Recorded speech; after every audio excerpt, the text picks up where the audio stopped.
Hi, welcome to Beaver Tales here on the Nectarine. I'm Brian Lilley and Ali Taghva joining me from Nectarine for Beaver Tales. Ali, got a question for you. Why are you calling this video podcast Beaver Tales? Where does that name come out of? Well, thank you for having me, Brian. We really wanted to figure out what do we call our first podcast, the flagship that we're coming out to.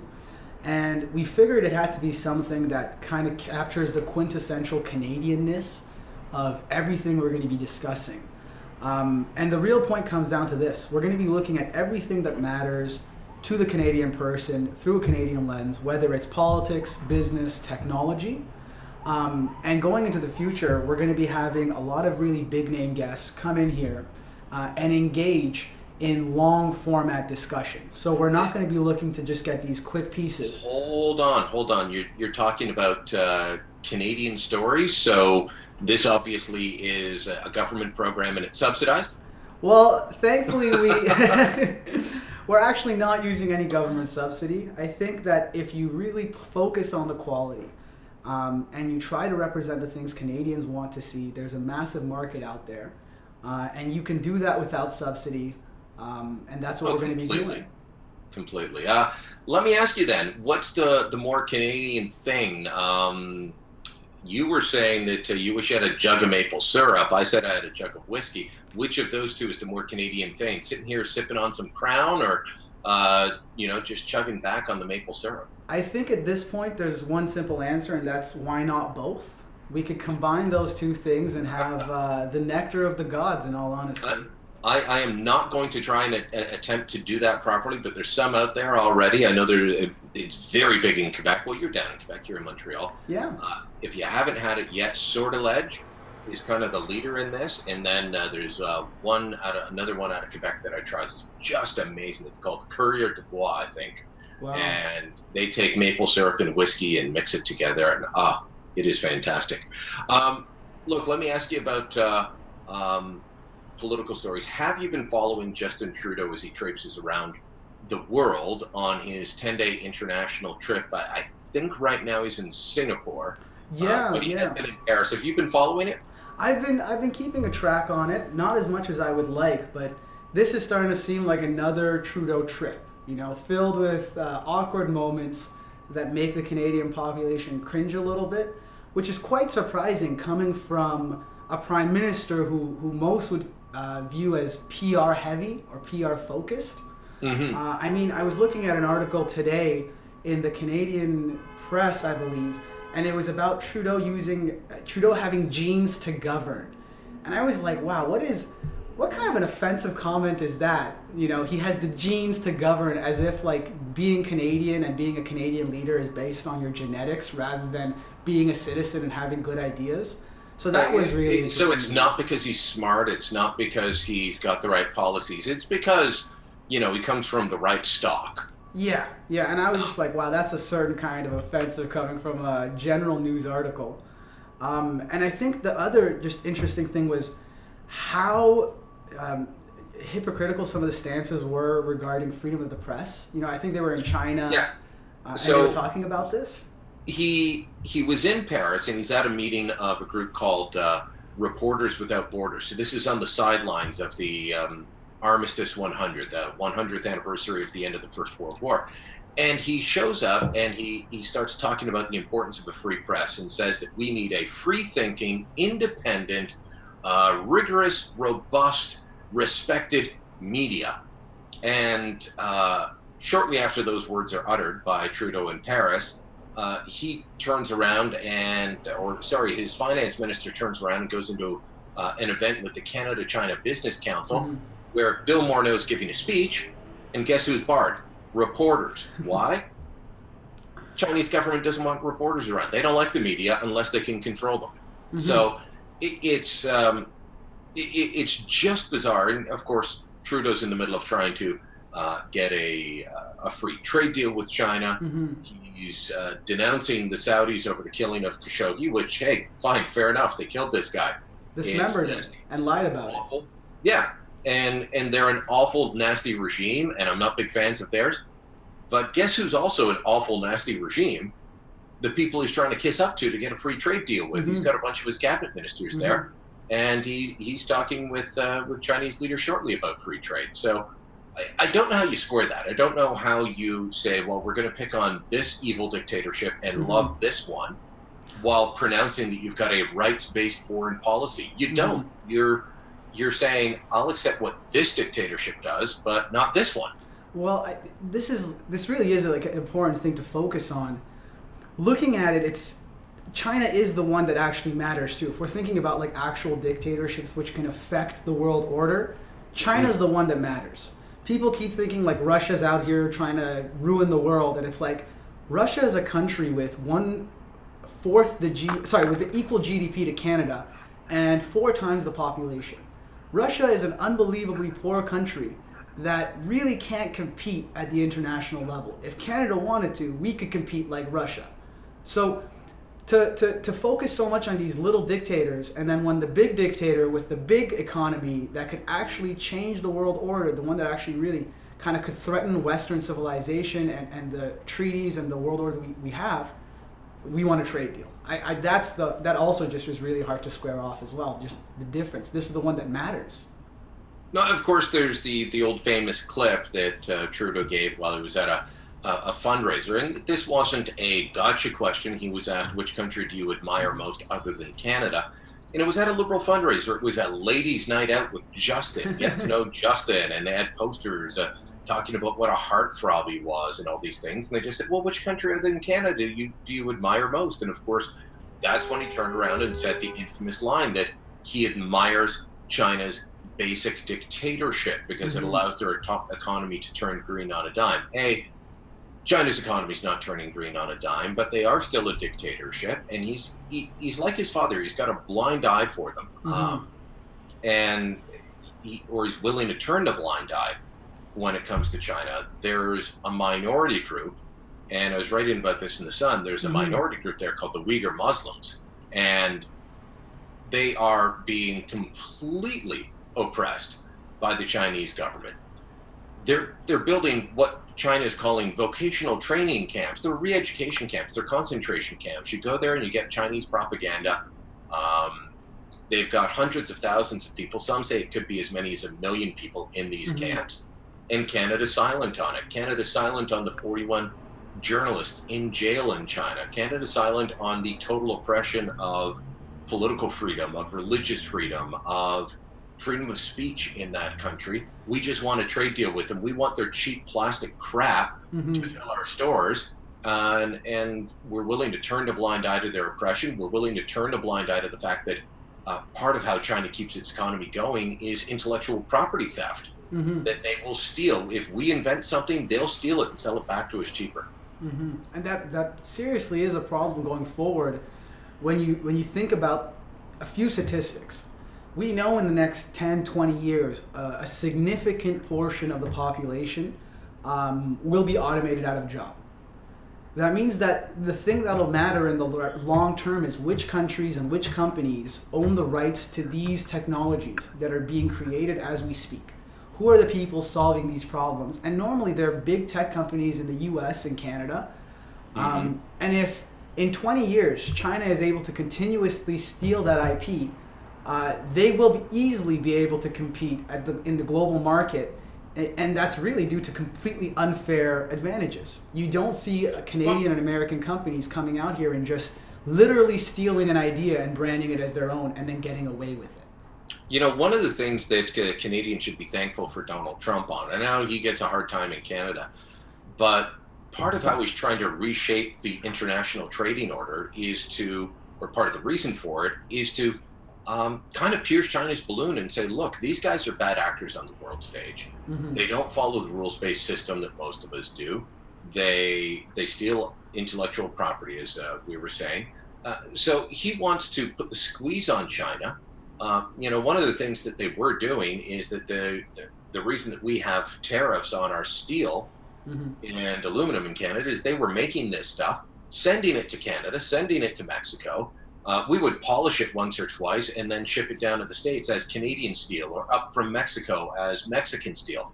And Trump said, you've got to stop this or I'm putting tariffs on you.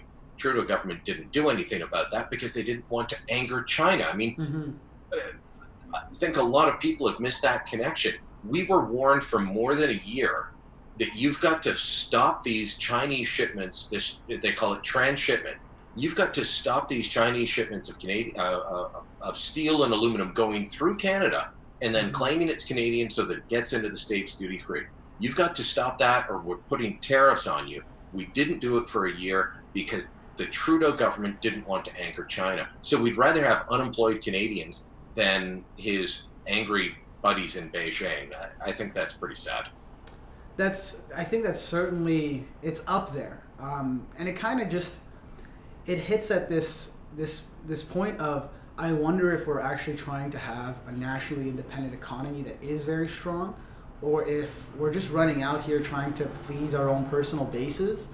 The Trudeau government will in one moment, turn around and say, this is an economic need and we have to have it. And then in the next, they're just completely everywhere. If they, I think, had taken, far stronger line on our pipelines, or had built a stronger economy, we could continue trading so much more with the U.S. rather than trying to diversify to countries like China. And I think that's a part of it too. But I'd rather go do trade with India than China. Almost the same size population. There's still problems with how they govern themselves, corruption at certain levels, rank poverty at other places, but they are a democracy and they are building a solid middle class. They're doing it without stealing all your stuff. It's also nice to say that we have a common history of the Commonwealth, correct? There is that common history, that common culture that spans even across, very far away borders. Yeah, Ali, you are a year or two younger than me, or a lot of years younger than me. Let me ask you: did you read 1984 when you were in high school? Did you ever watch the movie? Yeah, George Orwell was actually on our reading list, and it was just one of those. And by the time you went to high school, what was wrong with your school? I mean, I was very lucky. My high school, it was in Ontario, and I had I had very liberal teachers, but they were willing to engage in debate. And I was always the one guy in the class just kind of being like, hey, stop talking. It's just too much. You've talked enough. But yeah, it was definitely one of the reading lists. And it's insane how quickly, not just in Canada, but globally, we're moving towards that book. I normally hate comparisons to Orwell's 1984 because I think they're overdone. And I think it is, it's a serious charge to say you're being like new Big Brother, or you're engaged in newspeak.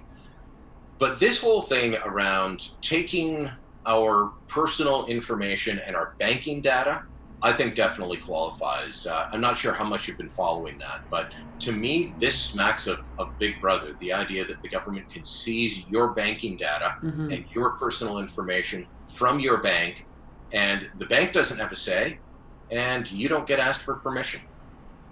Well, this is I have been keeping up a little bit with this, and I think the crux of my problem is I'm trying to figure out did this happen because of incompetence or poor or bad intent? Just because you had the Trudeau government kind of come out and say we've been in talks with the people who are involved in this, and then the next moment the people who are actually running it, they're like, we actually, the communication hasn't been that great. I think you could explain this a little bit better, actually. This is by design. The chief statistician, Anil Arora, says we need this information so that we can provide the government with the proper information they need and the right data sets so that they can design good social programs and good government programs. Well, I'm sorry, if you need to examine the intricacies of Canadians' banking data, every single financial transaction over the course of a year, to design a government program, you're going too far down the road, Big Brother. So that's one thing. Two, we were originally told it was 500,000 Canadians that they would take each year. And then Mr. Aurora goes before the House of Commons Finance Committee, and they're asking him questions, and he says 500,000 households. And one of the MPs says, wait a minute, you're saying households, not individuals? And he said, yeah, households. All right, so how would that work? What's the average? It turns out the average is just under 3. So, if you've got a husband, a wife, a kid, you got two parents that are empty nesters, but they got a grandmother living there, your address gets selected, everyone in that house surrenders their banking information. And the defense of the government has been, well, we're engaged with the privacy commissioner on this. Mm-hmm. The privacy commissioner went before the Senate recently and was asked about it and said, well, we didn't know the breadth of this. We didn't know it was so many people. We didn't know it was 500,000 households. So Stats Canada actually hasn't been forthcoming on this. And in fact, when the government says Stats Canada is investigating, they made it sound like, or that the privacy commissioner is investigating, they made it sound like that Stats Canada had invited them in. No, they're investigating because they got a bunch of complaints. Mm-hmm. Mm-hmm. And well, this is a major problem as well. The federal government kind of came in promising a lot of transparency. They said that they would be different than the previous Harper government. And as a journalist, as someone who's trying to ask questions, I'm really having a hard time seeing things change. And I wonder if they are being transparent or if they're just providing information to the groups that they kind of want to provide the information to.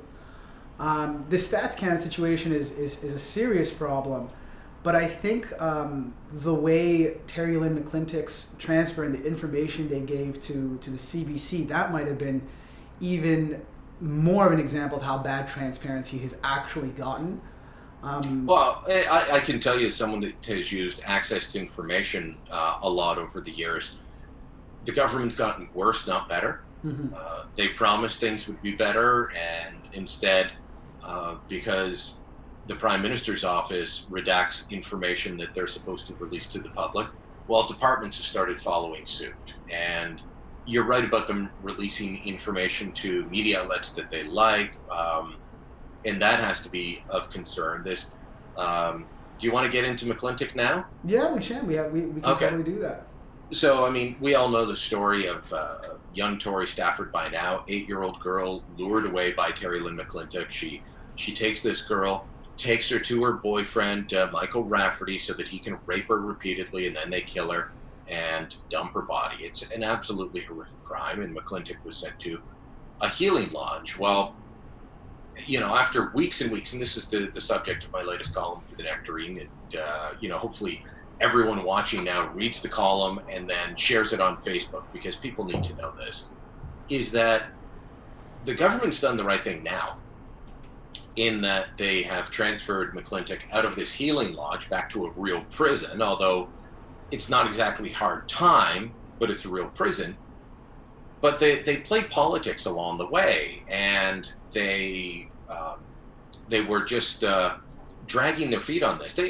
Trudeau could have said from the beginning, Ali, he could have just said, well, you know what, we're reviewing this, and we'll get back to you, right? And I think to a degree people would have accepted that answer. They still would have asked questions for a couple days. But instead, the Prime Minister would say, well, it's under review, but then accuse the people asking questions about it and demanding change, that if you didn't believe in Mcclintic being at this healing lodge, that you were against an independent judiciary, even though the judges don't send you to a specific prison. That's Corrections Canada. That you were against the rule of law if you didn't want Mcclintic in a healing lodge with no fences and children around. And so he played politics for this, this. And then just this week, and I know you had the write-up on the Nectarine, he hands this information to CBC that since 2011, 20 different child killers have been sent to healing lodges. That's not the type of information that Public Safety Canada gives out easily, if at all. They would normally just say, no, we can't do that, or we don't have that information. Instead, they're feeding it to CBC, knowing that the state broadcaster, which has received hundreds of millions of extra dollars from Trudeau, on top of their $1.5 billion subsidy, that they're going to turn around and do exactly what Trudeau wants, which is a hatchet job on the Conservatives, saying, oh, look, the Conservatives are asking about this now, but they didn't do anything about it when they were in power. Well, I think it's really hard to just explain how much the Prime Minister did drag his feet here. I think we have a video set up, actually, that our tech person is going to put on right now. Justin Trudeau, you, sir, our Prime Minister, the one who is supposed to have our back, the one who we trust to make sure that monsters are not outside.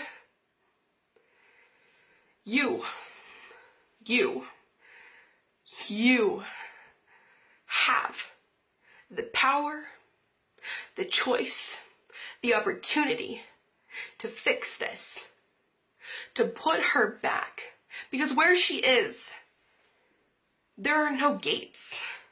There's no visible security. Families are there. Is it worth the chance of this happening to another child? Is it worth knowing that you're letting every single one of us down? There isn't a person in this town who doesn't think if they would have just done something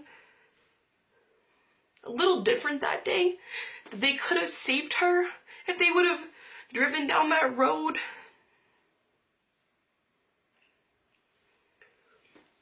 I was 17 years old when I came into communication with Michael Rafferty.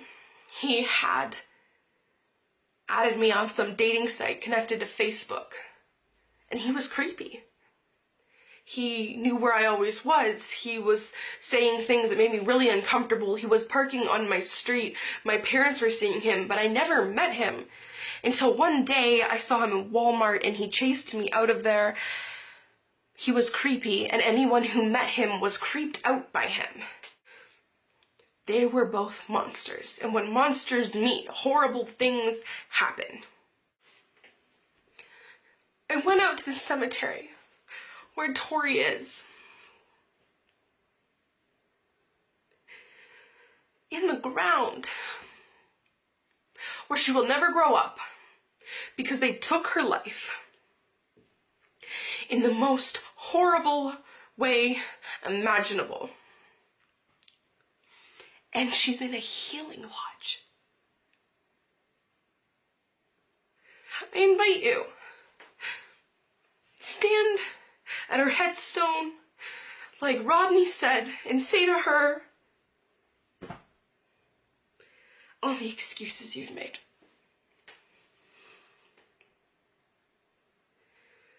You, Mr. Trudeau, you have the right to fix this, the opportunity, fix this. Don't continue to let us down. One of the people involved in the case against Rafferty, she had to put up a 3-4 minute video pleading to the Prime Minister, not a partisan attack, just pleading to the Prime Minister to hear them out on this case and to change his mind. And I think this is one of those situations where it was very obvious where the correct moral decision was. I mean, the Liberals kind of dropped that statistic about the Conservatives also having people in the healing lodge. And it's like, that doesn't actually, excuse you of your mistake. You are now the people in government, and you have the complete capacity to fix this. As Liberals, you think you'd be pro-reform. The thing is that whether it's the Liberals in charge or the Conservatives in charge, the government of the day doesn't find out about every prisoner transfer, and so they don't know.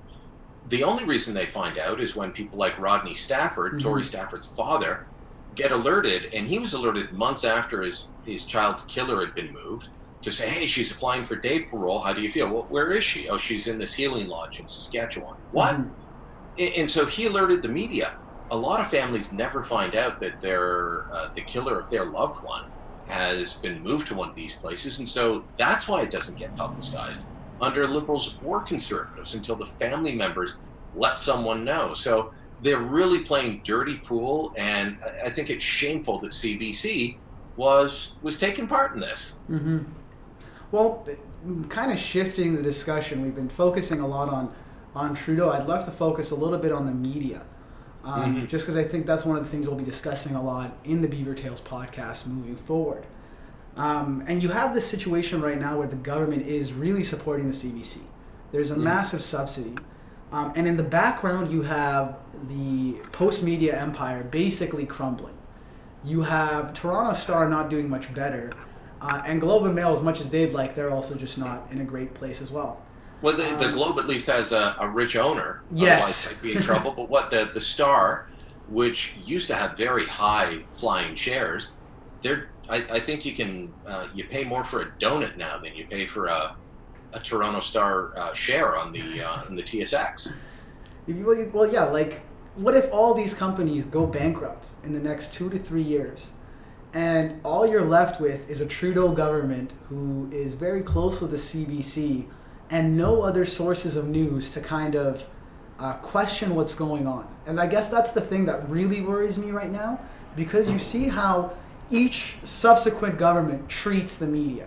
The Harper government was by no means great, and this government is by no means great for a completely different set of reasons. But what could happen if these companies go bankrupt and we're left with this mess? Well, I was at a panel on the future of the media. I was a witness before the Heritage Committee a year or two ago. And I was sitting next to Philip Crawley, who was the publisher of the Globe and Mail, and we were talking about solutions for this. And one of the things I said was to dismantle the CBC. That they suck in that $1.5 billion, and then there are all these other pools of money for creating Canadian content. And guess which broadcaster gets the majority of that? Not the broadcasters that Canadians watch, by the way, but CBC. I mean, even on their newscast, I was telling you before we started, because CTV is out bragging that they're number one by a wide mile again in terms of CTV national news of the three newscasts. Well, CBC has been for a long time now the third horse in a three-horse race, and their numbers have shrunk recently.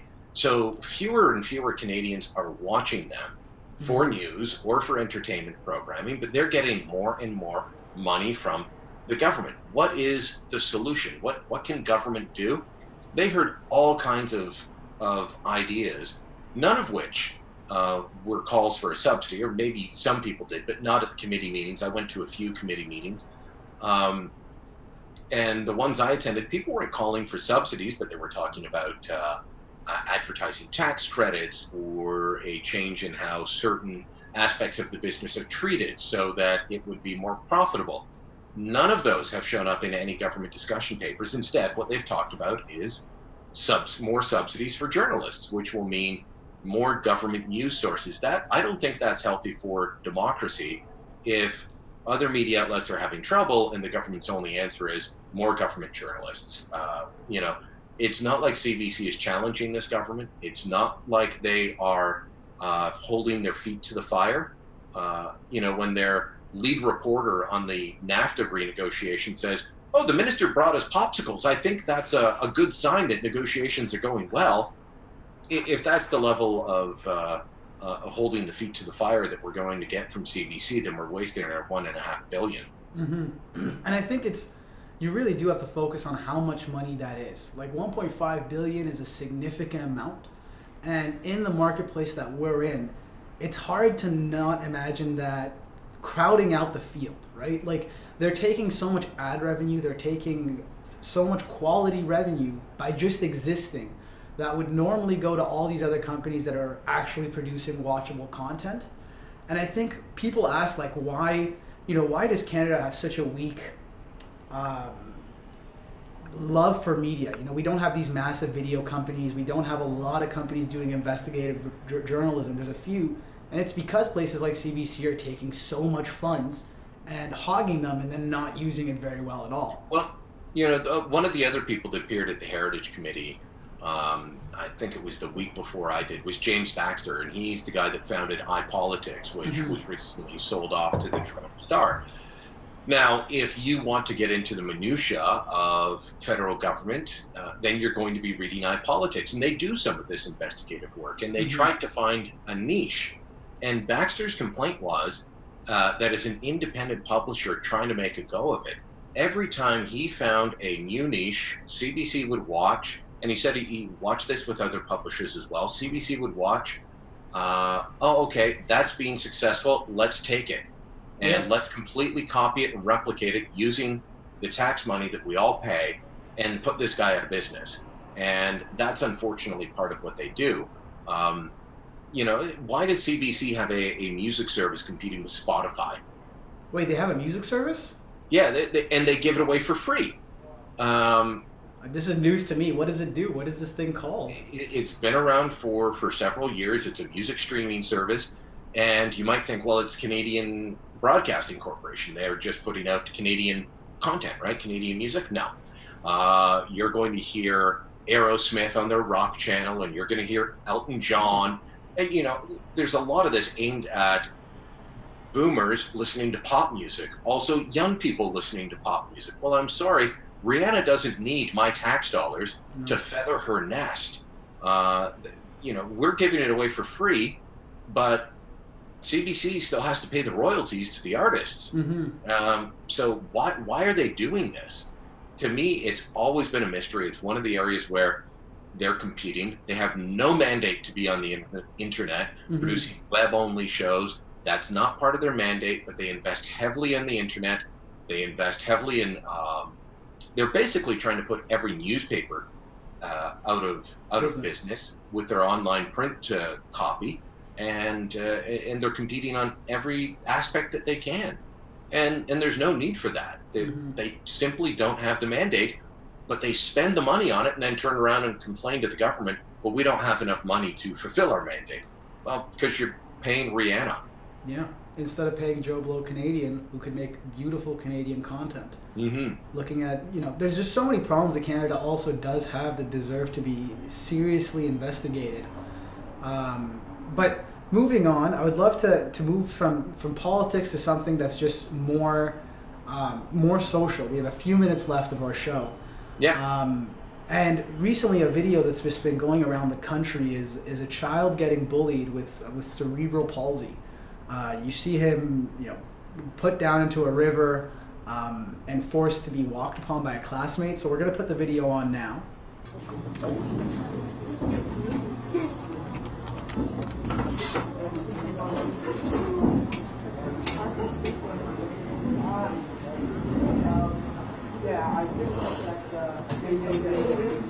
I got the. Everybody got that. We just saw the video, and this is one of those things that really gets to you. You kind of see, and you're like, "Wow, the world is not what I expected." How is it not heartbreaking to watch that? And we all know that kids can be cruel. We've all been kids at one point and either been cruel or been on the receiving end of cruelty. But that's another level. And, there was another incident recently in Ottawa with a nasty fight outside of a high school, and the kid's really taking a beating.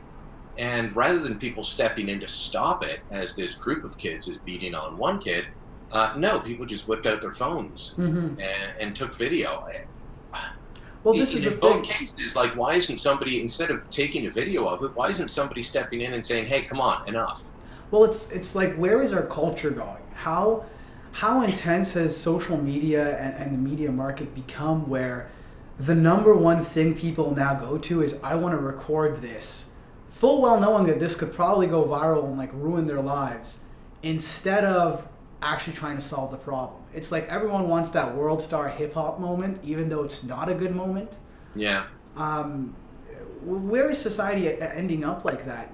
I'll give you another example of this. You have Donald Trump in the States, but on the left you also have people rising up, and they're coming out with this angry tone, this bitter, angry resentment, and it's really on the media that you see this. You see this on Twitter, you see this on Facebook. You don't see this in your everyday interaction. So I guess what I'm trying to ask is, where do you see this going, and is this something that's going to keep growing, or was this something that's just like a one-time kids are being bad moment? Well, on the social media side, I'll talk about that first. I've been on Twitter now for a decade. It's always been nasty, and I don't see that getting any better. People are not themselves on social media. People will say things that they wouldn't say to someone that was standing in front of them. They wouldn't be so rude, so cruel, so crass, so demeaning, so inflammatory if the person was standing in front of them. It simply wouldn't happen. As far as that video goes, it's, as I say, it's a combination of something we've all dealt with and dealt with long before the social media and the smartphone age of kids being cruel. But I do worry about this first instinct being to pull out your phone and record something. I mean, I know we're all on our phone. I've got a phone addiction. Everyone's got a phone addiction. you walk around town and people are just staring down. I was at concerts this summer, and yeah, I took a couple of photos, but I honestly watched people the whole time watching the concert Mm-hmm. through their phone.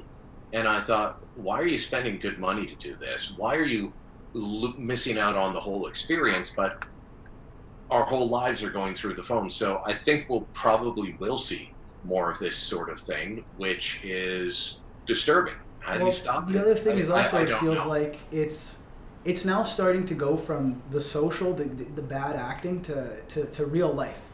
You know, you're seeing places like Vice's offices stormed. You're seeing Tucker Carlson have stuff thrown at him. On the left and on the right, you're seeing just aggressive people now taking that social media grandstanding and integrating it into real life. Is that something that you see could continue, and is that something that's just we should all be really worried about, or is it something that just a few people in politics should be worried about? I still think it's going to be the minority of people that would engage in that aggressive behavior, like showing up at Tucker Carlson's house and saying, "Tucker Carlson, we will fight. We know where you sleep at night." I mean, that's repugnant. Don't do that to anybody. Don't do that to somebody else's family. That just because you disagree with them politically, we have to get away from this idea that if you disagree politically, that well, then that person's your enemy. Mm-hmm. No, in fact, to put it back to the concert thing, Carl Boulanger, a longtime press secretary for the NDP, ran into him at a Bon Jovi concert a while back. You know, we'd been scrapping it out earlier. We both get tickets to Bon Jovi, show up, and hey, Carl, how's it going? Let's grab a beer. Nice. That's the way normal people are. Mm-hmm. Don't become that angry person. Don't, think that things have to be so bitter that you can't associate with people who have somewhat different views than you. At the end of the day, we're all Canadians. At the end of the day, we're all human beings. Let's just chill out a little bit and not take it to that next level. If this online attitude gets into the real life world, we're going to have a real problem. I think that's a pretty fantastic note to start ending this podcast. As Brian said, that kind of mentality is one of the things that's going to be pushing us forward on this show. We're going to be looking forward to bring a lot of people who have very different ideas than us on here and having a respectful conversation and trying to get down to the things that we agree on, and on the things we disagree on, getting some clarity. So for everyone who joined us today, thank you so much for watching the first episode of Beaver Tales. And to my partner on this show, Brian Lilley, thank you for being here. Thank you, Alan. We'll talk again soon.